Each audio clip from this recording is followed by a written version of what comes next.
Qorxuram hamıdan, hamının nəzəri, adəti nəzəri, var adımın bəzəyi. Qorxuram adımdan, adıma söz var, baxan çox göz var, bacarsan düz qal. Qorxuram yanımda, qorxduqca dinmədim, olduqca şiddətin, denən nədir niyyətin. Qorxuram alınmaz, dinməyim yaramır, sənin hər yalanın, bax səbəbidir yaramın. Aldatdın bəsdir, ağlatdın bəsdir, durduqca sərsiz mən denən nədir qəsdir.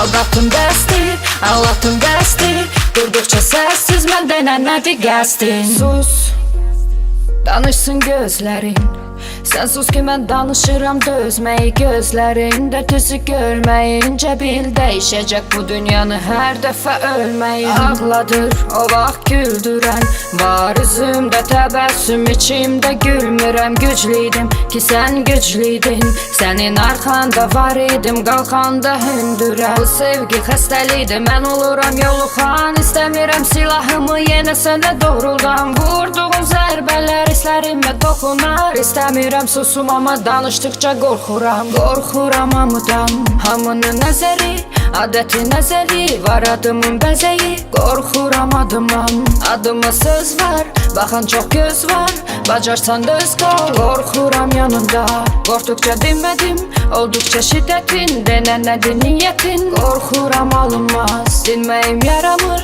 sənin hər yalanın, bax səbəbidir yaramın.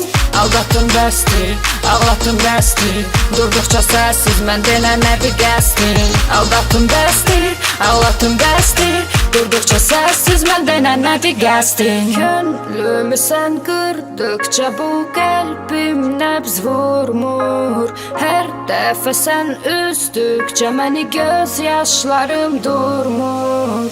Güclüyəm yenə də, güclüyəm yenə də, güclüyəm yenə də, mən güclüyəm hələ də.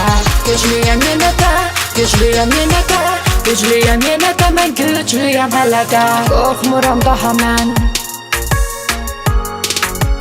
güclüyəm yenə də, qorxmuram daha mən, güclüyəm hələ də.